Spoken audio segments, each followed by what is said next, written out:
If he may say one thing, I think. Sure. Thank you, Your Honor. Yes, sir. As you notice, we've never met before. I practiced law in Nebraska since 1991, so I kind of live in the Nebraska version of your world and their world. Right. You know, I've been practicing law there since 1991. I've been married since 1993. I got 4 kids. We lived in the same house since 1993. Our oldest kid is in college, and our youngest is in 5th grade, and we try to, teach them to respect people and try to live the right way. And I know there's been a lot that's been written about us and about me. And I wanted to just come here and tell you that, I've done everything I can, and I think our company has done everything it can to try to treat Kentucky people fairly and with respect.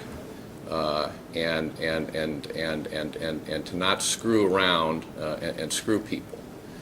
And for example, this is a case about pre-lit, mostly. And Judge, what I'd like to do in pre-lit, when you get to their class cert brief, you're going to see that they start with a Kentucky legislature that says in 2005 there were tax lien companies that treated people unconscionable. That's how they start. And we produced discovery that during that time, when other people were apparently charging, thousands of dollars and unconscionable fees, we were charging Kentucky people $1, $2, and amounts like that. And right now, Your Honor, the law is pretty clear that you can charge $175 per letter on things that are required to be sent. And the legislature has prohibited people from sending any. You have to wait 90 days. You have to send an initial letter, and then you're forced to wait 90 days, that 91st day before you send another letter, another 175, and it's capped at 700. Okay, so obviously if they cap it at 700, you know what those unconscionable numbers were when we were charging $1 and $2 and $3. And I fully understand that we're here to evaluate if we charge $75 or $80 per letter, and we're before this court, and this court's going to analyze it, and I'm glad that it will, because it should be analyzed by all these companies. But I want to let you know that if I'm a schemer, if my goal was to try to defraud these people, if my goal was to screw people, that I'm the dumbest guy in the room, because we could have done it a lot differently.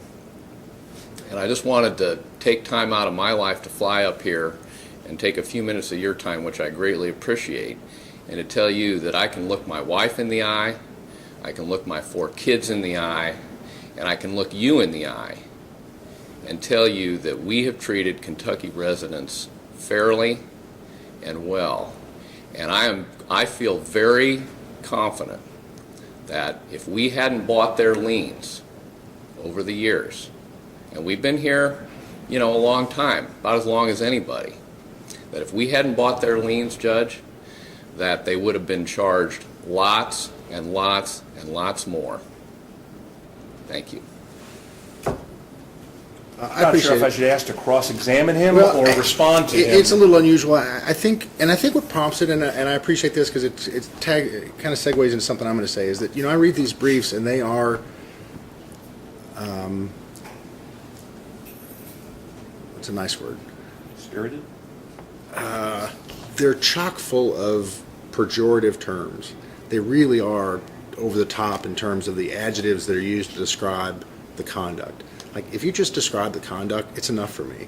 You don't have to lead in with outrageous, audacious, and it goes both ways. You guys write really pointed, personal briefs, and I used to go through with. I had a 4-color pen. I just mark in red. I just put red X's through everything that I thought was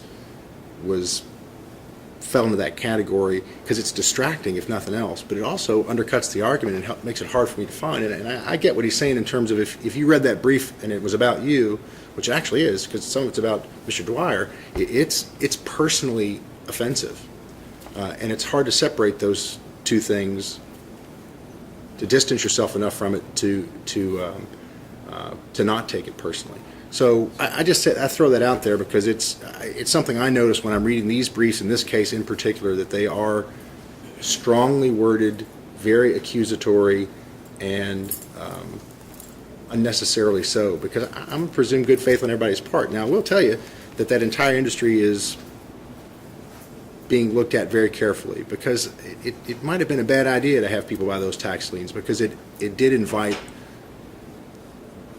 a business opportunity for people that not saying Nebraska, but people who have exploited that opportunity in a way that is detrimental to probably everyone in our state. We had at our judicial college, we had a presentation on it from a judge in Western Kentucky who has really spent the time going through that process and finding where people are doing questionable things to get a little bit of money that they're not probably entitled to over the course of a lot of cases that adds up to a lot of money. So it is just the timing is that courts everywhere are looking at these things with a fresh perspective and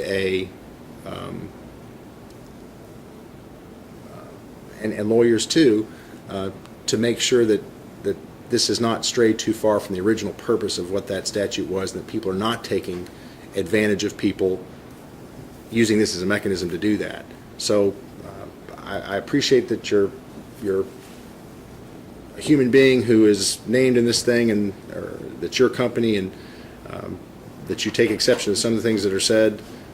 It'll play itself out one way or the other, and to the extent that there's nothing there, there's nothing there. But to the extent that there is, you all will adjust accordingly, and life will go on.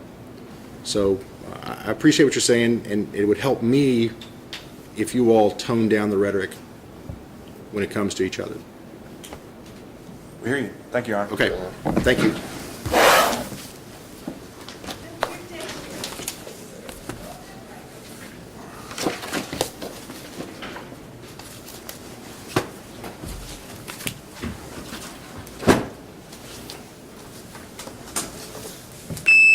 Nick is not